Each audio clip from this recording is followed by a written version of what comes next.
Elara Collins never thought about evil the way most people did. To her, it wasn't some distant shadow lurking in strangers. It was closer. It was quiet. It lived in moments when your patience snapped, when your smile faltered, when your heart whispered things you weren't supposed to hear. On the night it first surfaced, she stood barefoot in her bathroom, staring at the fogged mirror, waiting for her reflection to blink before she did. And for a split second, she swore the woman in the glass looked back at her with a sharper face, a colder smile. The thought rattled her. Elara wasn't dangerous, at least. No one would ever believe she could be. She was the kind teacher who stayed late with struggling kids, the reliable friend who answered every call, the quiet neighbor who never caused trouble. If you asked anyone who knew her, they'd describe her as gentle, forgettable, safe.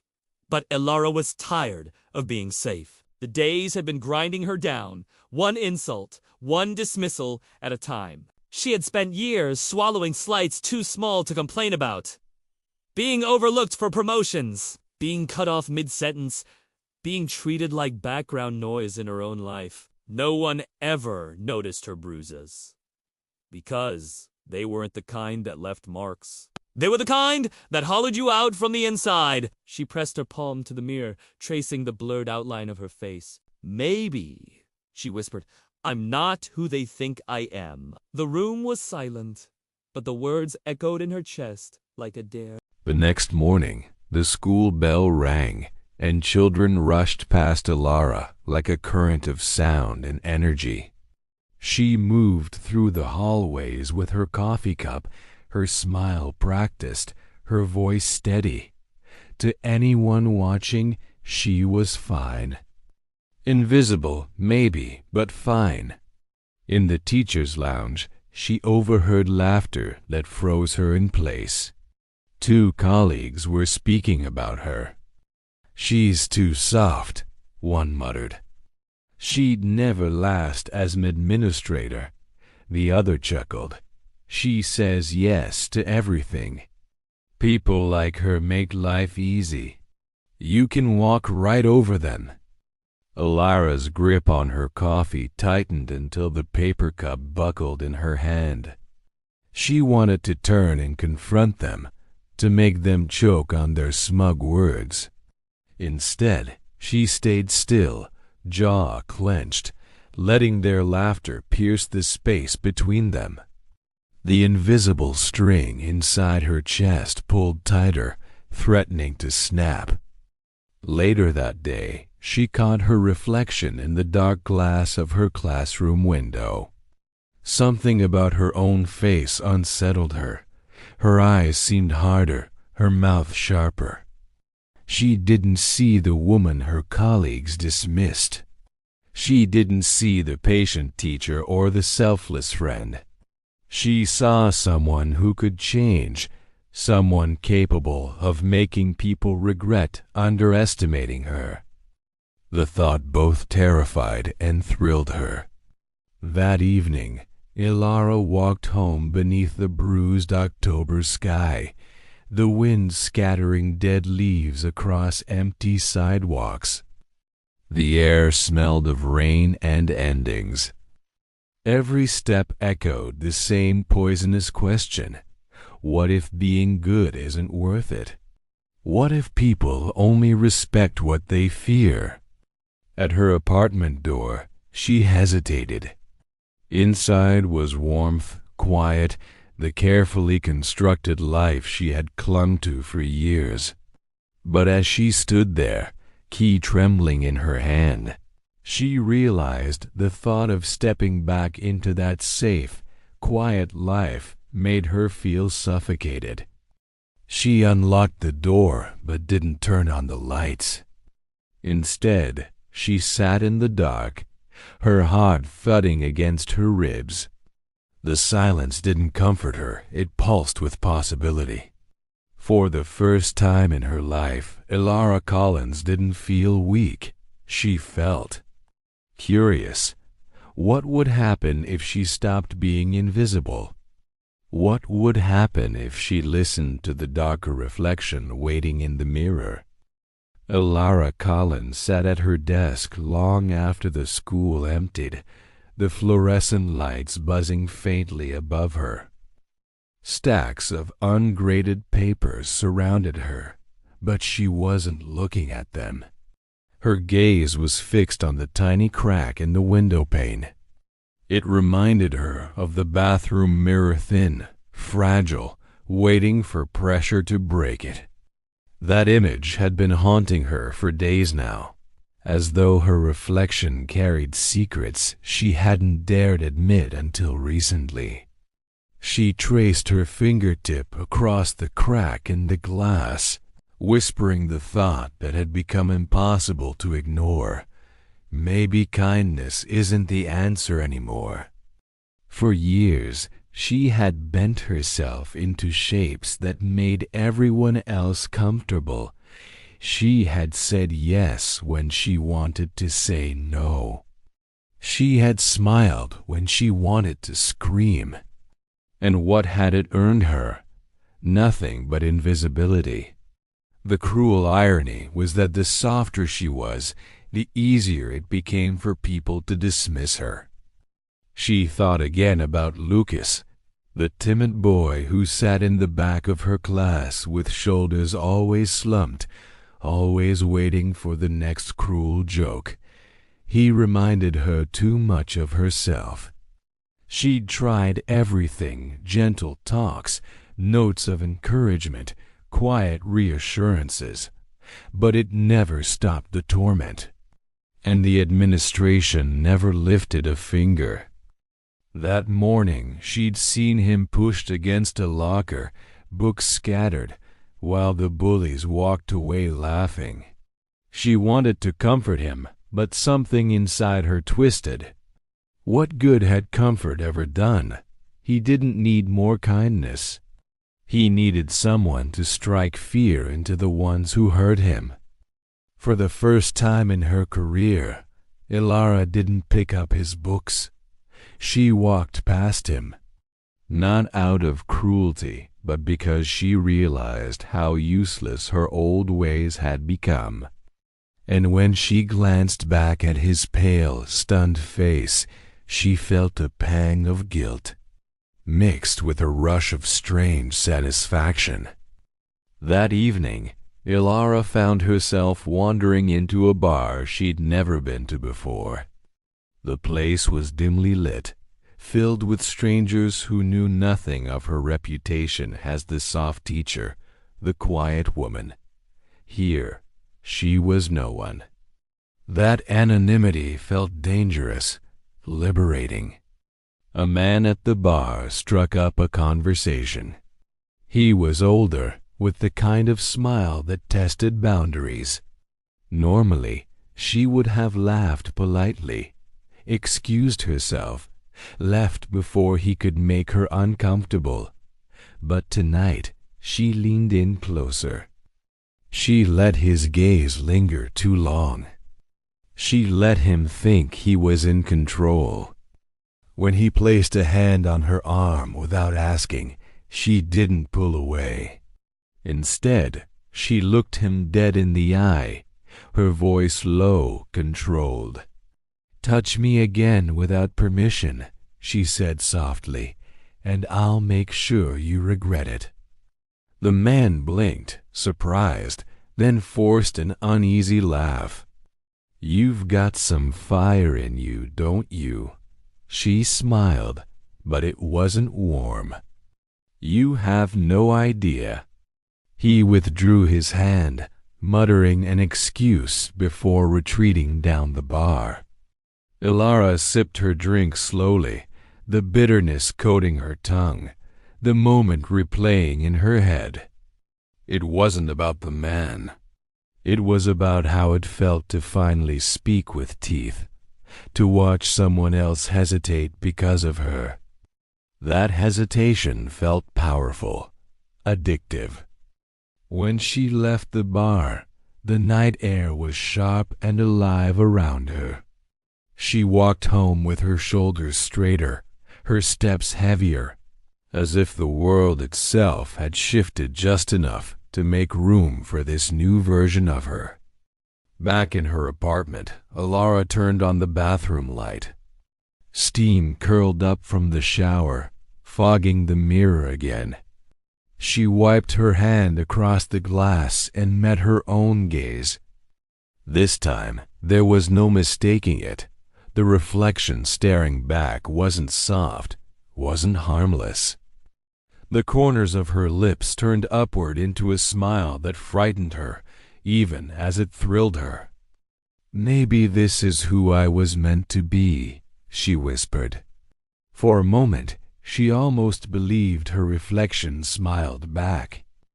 Elara Collins woke the next morning feeling sharper, as though the air itself had a different weight. The memory of the bar lingered in her mind, the way the man's smirk dissolved when she spoke, the sudden respect that came not from kindness but from fear. It replayed like a secret she could savor. For years she had lived in shadows, unnoticed, dismissed. But now she had seen what it felt like to take up space. And she wasn't sure she wanted to give it back. At school, she noticed things she had ignored before. The way her colleagues cut each other off mid-sentence. The way the louder teachers claimed credit for ideas she had once quietly suggested. The way the bullies ruled the hallways unchecked. It was as though someone had turned up the volume on cruelty, and Elara could finally hear every note. That afternoon, when Lucas was shoved against the lockers again, Elara didn't rush to help. Instead, she stepped closer not to comfort him, but to face the boys who laughed as they walked away. Her heels clicked against the tile as she approached. She didn't raise her voice. She didn't need to. "Do you think you're clever?" she asked quietly, her eyes locking on the ringleader. The boy faltered, caught off guard by the calm intensity in her tone. He muttered something under his breath, but his smirk slipped. Elara leaned down slightly, her voice low enough that only he could hear. "If you ever touch him again, you'll find out what happens when I stop being nice." For a long moment, the hallway seemed to hold its breath. The boy's eyes widened, searching hers, trying to decide if she meant it. He turned abruptly and walked away, the others following. Lucas looked up at her, wide-eyed, clutching his books. But Elara didn't comfort him. She simply nodded once, her face unreadable, before walking back to her classroom. A part of her wanted to explain, to tell him this was how you survived, that kindness didn't stop cruelty, but fear did. Instead, she let him sit with his own confusion, just as she sat with hers. That evening, Elara wandered the streets long after sunset. The city hummed with life car horns, laughter spilling from bars, footsteps on pavement. She found herself drawn to places she had once avoided, alleys lit by flickering lamps, corners where strangers argued, spaces where tension hung thick in the air. She didn't join in. She just watched. There was a thrill in observing conflict, in noticing how quickly fear could silence someone, how easily power shifted when one person decided to stop holding back. It wasn't violence she craved. It was control, the ability to bend a situation with nothing more than a look, a tone, a presence. She passed a couple arguing outside a cafe. The man's voice was sharp, dismissive. The woman stared at the ground, too quiet, too small. Elara stopped. Something inside her rebelled at the sight. She stepped closer, not to intervene, but to make her presence impossible to ignore. She stood in the glow of the streetlight, eyes fixed on the man until he glanced up and faltered mid-sentence. He muttered something, grabbed the woman's arm, and led her away. Elara exhaled, almost smiling. She hadn't said a word. But she had shifted the balance simply by refusing to stay invisible. When she returned home, she lit a single candle in her dark apartment. She didn't turn on the overhead lights anymore. She preferred the shadows. They felt like home. She sat at the table, staring at the flame, her reflection flickering faintly in the window. "Fear works," she whispered, testing the words on her tongue. "It works better than kindness ever did." And for the first time, she didn't feel guilty. The next day, Elara noticed a change. People at school looked at her differently. The boys who had mocked Lucas avoided her eyes. Her colleagues paused when she entered the lounge, their laughter cut shorter than usual. It was subtle, but it was there.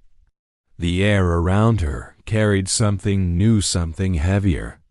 She didn't smile as much. She didn't nod politely to fill silences. She let people feel the weight of her quiet. And they did. When one of the gossiping teachers asked if she could cover a last-minute class, Elara simply said, "No." No excuse, no apology, just no. The woman blinked, taken aback, before stammering that she'd ask someone else.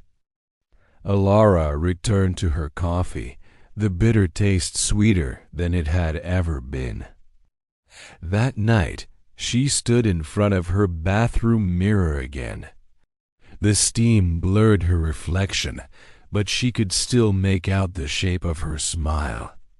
Not the soft smile people had always expected from her, but one that curved with something sharper. Something dangerous. The crack in the glass hadn't spread, but she could feel it just beneath the surface, waiting. She pressed her palm against the mirror. "You're not invisible anymore," she whispered to the woman staring back. "And they'll learn to see you one way or another."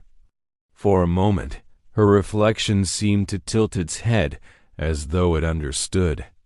And Elara Collins felt a quiet thrill, knowing this was only the beginning. Elara Collins had always been the dependable one. She was the teacher who never raised her voice, the woman who picked up the slack without complaint. People relied on her because she made their lives easier. But lately, the thought of being easy felt like a curse. For the first time in years, she no longer wanted to be dependable. She wanted to be undeniable. The change was subtle at first. She stopped filling silences with nervous chatter. She stopped saying yes to every request. She let her pauses stretch longer, her gaze hold heavier. And people noticed. The same colleagues who once dismissed her now chose their words more carefully in her presence. They couldn't explain why, but they felt it. Something had shifted in Elara. That morning, the principal called her into his office. He wore his usual polite smile, but his eyes skimmed over her like she was an afterthought. He told her, once again, that the promotion she had applied for had gone to someone else. "You're an asset to the school," he said warmly, "but we need someone with a stronger presence in leadership roles." Stronger presence. The phrase clung to her ribs like a thorn. Elara nodded, thanked him, and left the office with her expression calm, but inside her blood hummed. Stronger presence? He had no idea how strong she could be. Later that week, she discovered her first opportunity. She overheard the same colleague who'd mocked her in the lounge, whispering about a personal secret, a failed marriage, details no one else at school knew. Elara hadn't meant to listen, but once she caught the thread of it, she couldn't let it go.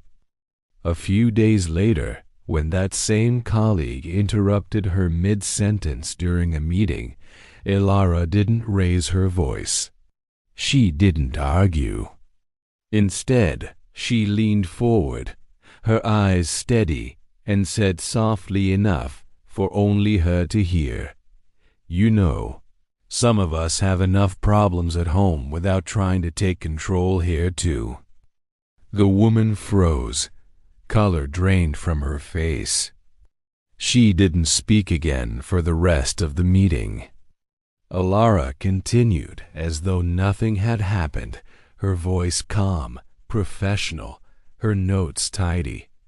But inside, she felt the rush flood her veins. It was intoxicating.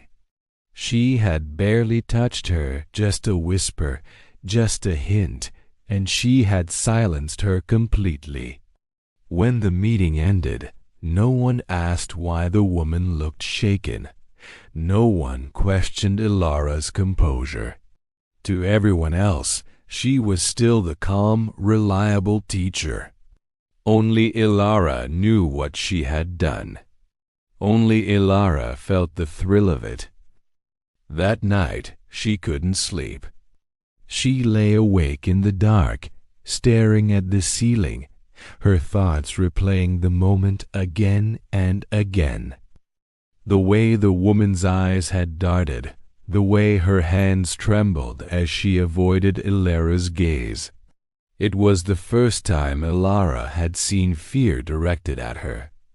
Not fear of violence, not fear of danger, but fear of what she knew, of what she might say. The power of it buzzed through her chest. In the bathroom, she turned on the light and studied herself in the mirror. The face looking back was her own, but sharper now, more deliberate. She tilted her head, half expecting the reflection to move differently than she did. It didn't, but still, she felt it, the second version of herself, crouched behind the glass, waiting. "See?" she whispered to her reflection. "They notice you now." And she smiled. The following week, Lucas approached her after class. His voice was tentative. "Miss Collins, you scared them, didn't you? The boys who bother me, they stopped. They won't even look at me now." Elara paused, meeting his wide eyes. He looked at her like she was something more than human, something untouchable. The gratitude on his face was sharp, cutting. It should have made her feel proud. Instead, it made her feel powerful. She crouched slightly to meet his gaze. "Sometimes," she said carefully, "people only stop when they realize you can hurt them back." His brow furrowed. "But you didn't hurt them." Her lips curved into a faint smile. "Didn't I?" Lucas didn't answer. He just looked at her, uncertain, as if he wasn't sure whether to thank her or fear her. The moment lingered between them, heavy, unspoken. As he left, Elara felt a pang of guilt. But it dissolved quickly beneath something stronger. Something that whispered she had done what no one else could. That evening, Elara skipped her usual route home. Instead, she wandered into the city again, her heels echoing on the pavement. She passed faces in the crowd, searching for signs of weakness, of hesitation, of cracks she could push against. She didn't act, not yet, but she watched. She studied. The more she looked, the more she realized how fragile people were. They wore masks of confidence, but underneath they were riddled with insecurities, secrets, fears. And all it took was the right touch, the right word to pull those masks away. By the time she reached her apartment, her pulse was racing. She lit another candle, let the shadows curl around her, and sat in silence. She no longer felt invisible. She felt dangerous. And she wanted more. Elara Collins had never thought of herself as cruel.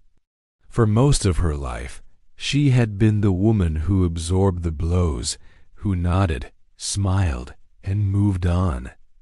But now, cruelty felt less like a sin and more like a tula blade she had finally sharpened after years of bleeding. The change was visible in small ways first. Colleagues stopped mocking her in the lounge. Students whispered about how even the toughest boys avoided her gaze. Her silence carried weight now, her words carried threat. She didn't need to raise her voice anymore. People simply understood. But power, once tasted, doesn't sit still. It grows. That Friday, Elara found herself in the copy room, overhearing a hushed conversation between two staff members. They were laughing about the principal, his late-night bar visits, his flirtations with younger teachers. It was harmless gossip, the kind people forget by Monday. But Elara didn't forget. She stored it like a weapon, sharp and hidden. The following week, when the principal once again dismissed her request for more classroom support, she smiled politely and said, "Of course, I know you're busy. I'm sure you'd rather focus on your evenings out anyway." The words landed like a stone dropped in water. His face stiffened, his jaw tight. For the first time, he didn't brush her aside. He stammered something about budget restrictions and quickly ended the conversation. Elara walked out of his office with her heartbeat steady, her smile calm. But inside, fire spread. One sentence, that was all it had taken. She had watched the balance tilt, watched the man who had always looked down at her suddenly shift uncomfortably beneath her gaze, and she liked it. That weekend, she couldn't shake the rush. She stayed up late, replaying the moment over and over, like a favorite scene from a film. She thought of Lucas, the timid boy whose bullies had gone quiet. She thought of her colleague silenced in a meeting. And now, the principal suddenly cautious around her. Every victory left her hungry for the next. On Sunday evening, as she walked through the city, Elara noticed how fragile everyone looked. A couple argued on the corner, their voices sharp. A man pretended to be on his phone, hiding his loneliness.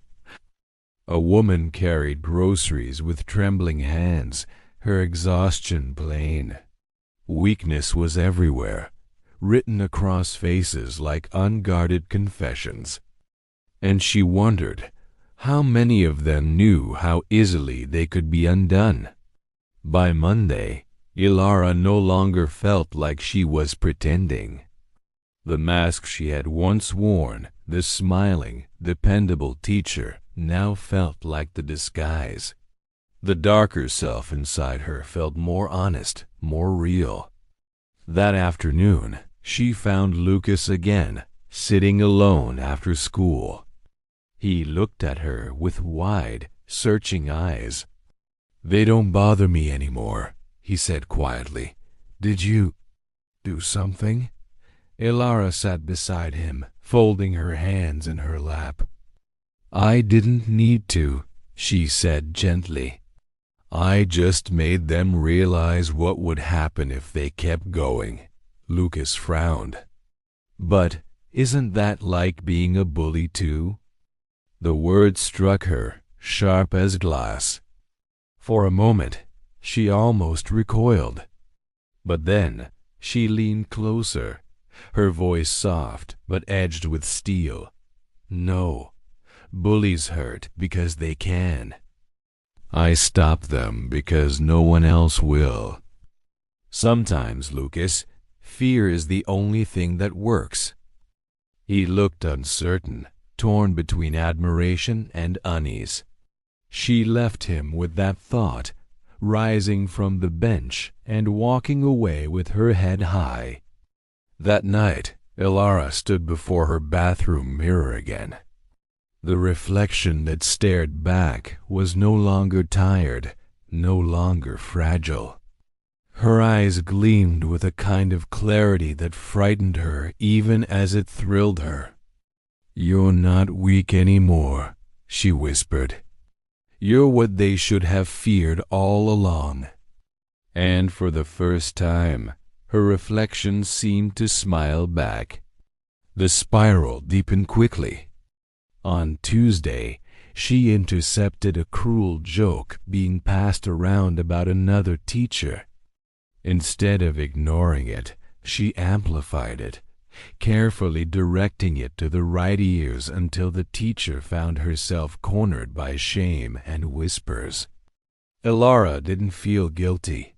She told herself it was justice. The woman had once mocked her, after all. Now balance had been restored. On Wednesday, she subtly hinted to the principal that certain parents might not approve of his after-hours activities if they learned about them. His face went pale. The next day, Elara suddenly had every resource she had ever asked for. By Thursday, she realized she didn't need to wait for opportunities anymore. She could create them. It was Friday afternoon when the first real consequence landed.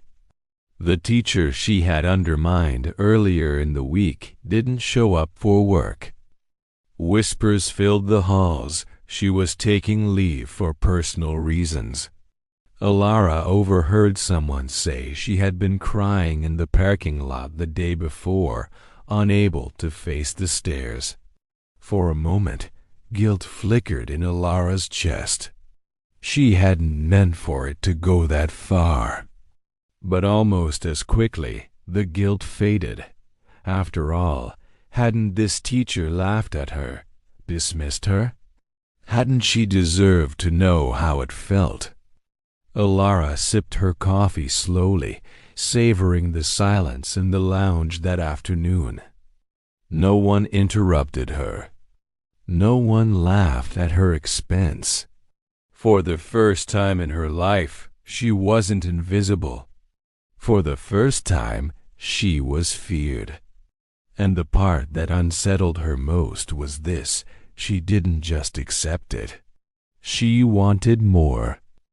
Elara Collins had convinced herself she was still in control. Every decision, every whisper, every quiet threat had been justified. She told herself she wasn't cruel, only necessary. She wasn't a villain, she was balance. She was justice. But deep down, she knew the truth. There was no going back. The first time she realized she had crossed too far was on a rainy Thursday evening. The storm outside pounded against her apartment windows, But the real storm was the one in her chest. She had received an email from the principal. The teacher she had undermined, Mrs. Hale, was requesting a transfer, citing a hostile environment. Elara stared at the glowing words on her screen, her pulse racing. A thrill sparked in her chest, quickly followed by a sharp pang of something darker. She had destroyed a woman's career with a rumor, one push too far. She should have stopped. But instead, she whispered into the shadows of her empty apartment. She deserved it. And for the first time, she believed it fully. The next morning, Lucas found her after class. His small hands trembled as he clutched his backpack straps. "They said Mrs. Hale's leaving because of you," he said softly, eyes wide. "Is it true?" Elara crouched down, forcing her smile. "People will always talk, Lucas. What matters is this: no one bothers you anymore, right?" He nodded reluctantly, but his expression unsettled her. It wasn't gratitude, it was fear. As he walked away, her stomach twisted.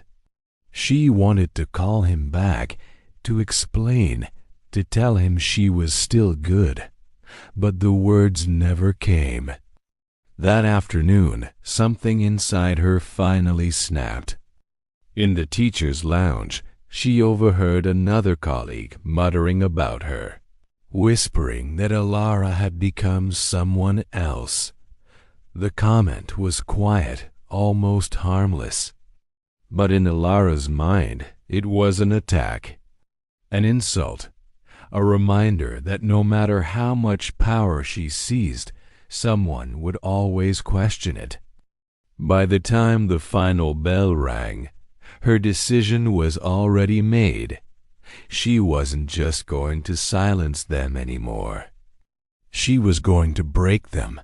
The opportunity came faster than she expected. That evening, she stayed late at school, walking past the empty hallways until she found the colleague Mr. Dwyer packing up papers in his classroom. "Long day," she said smoothly, stepping inside. He glanced up, startled, then forced a polite smile. "Yeah, just finishing up."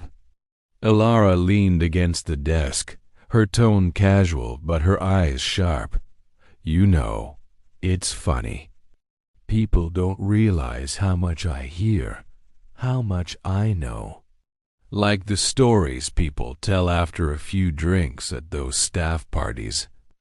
Mr. Dwyer froze, his hands stilling on the stack of papers.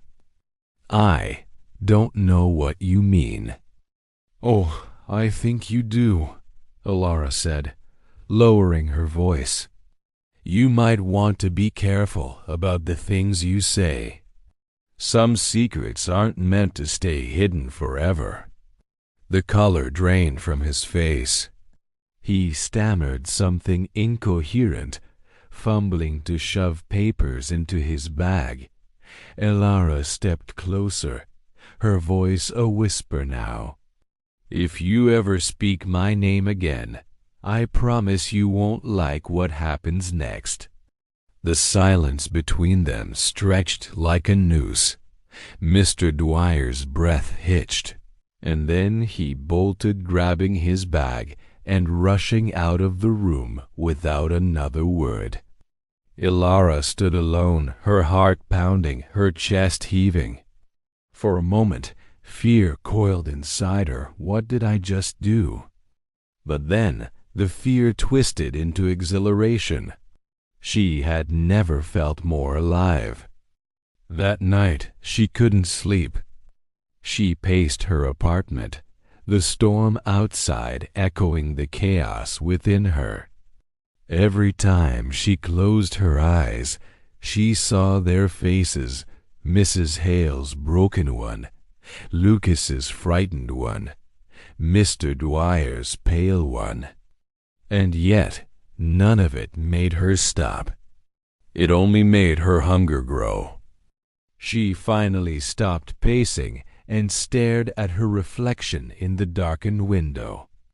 The woman who looked back at her was unrecognizable, eyes hollow, jaw tight, lips curled into something between a smile and a snarl.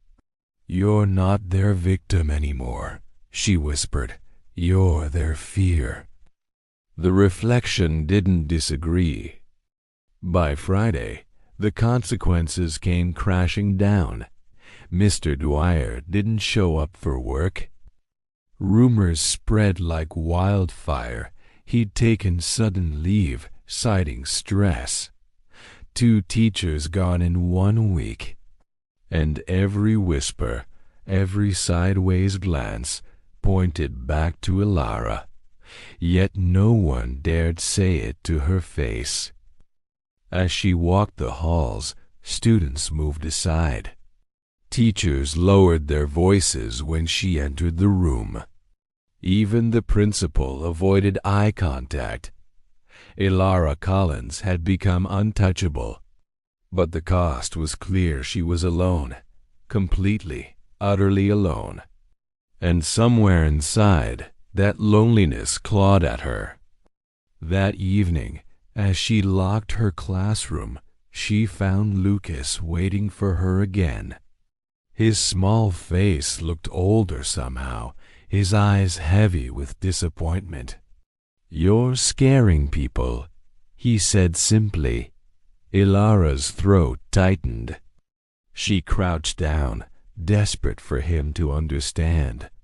"I'm doing this for you, for all of us. People only listen when they're afraid." Lucas shook his head. "No, you're just like them now." The word sliced deeper than any insult she had ever heard. For a moment, the mask slipped. She wanted to scream, to deny it, to grab him and make him see the truth. But the truth was already written in his eyes. He turned and walked away, leaving her kneeling in the empty hallway, her chest hollow, her hands trembling. For the first time, Elara wondered if she had lost more than she had gained. But then, as the echo of his footsteps faded, a darker thought replaced it. Maybe losing everything is the price of becoming unstoppable.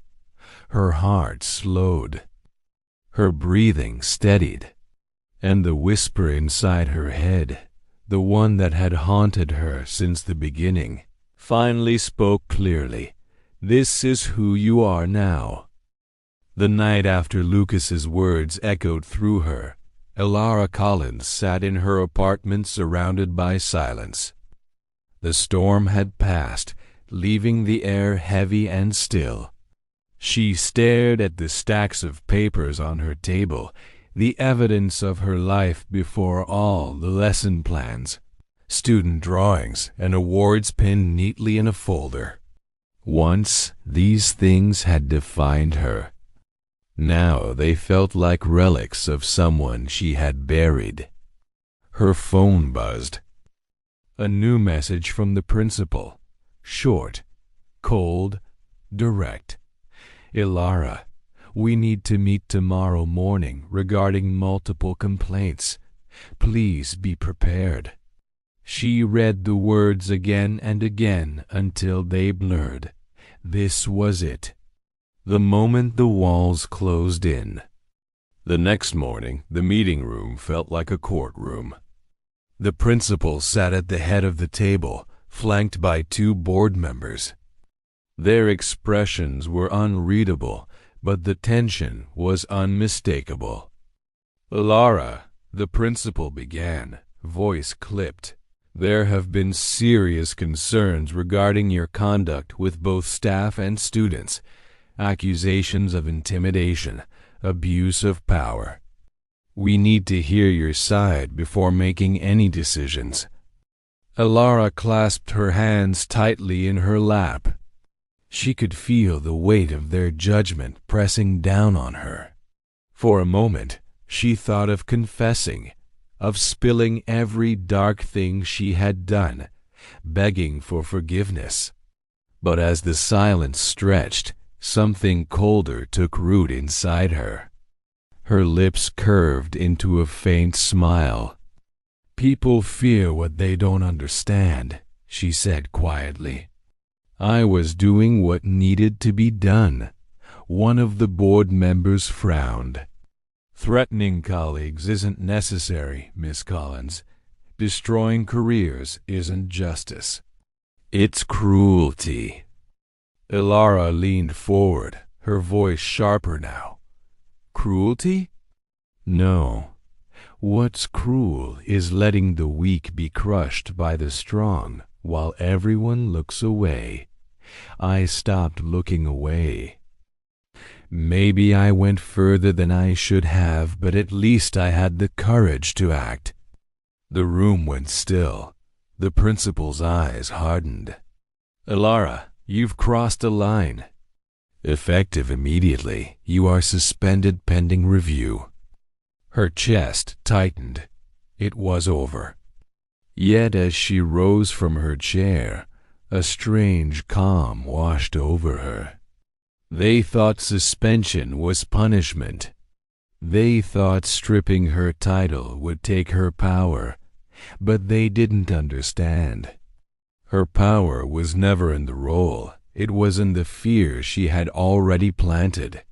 And fear doesn't vanish with a signature on paper. That afternoon, she walked the school hallways one last time.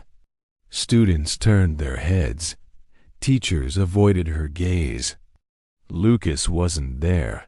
His absence struck her like a blade, but she forced herself not to falter. At the end of the hallway, she paused by the trophy case.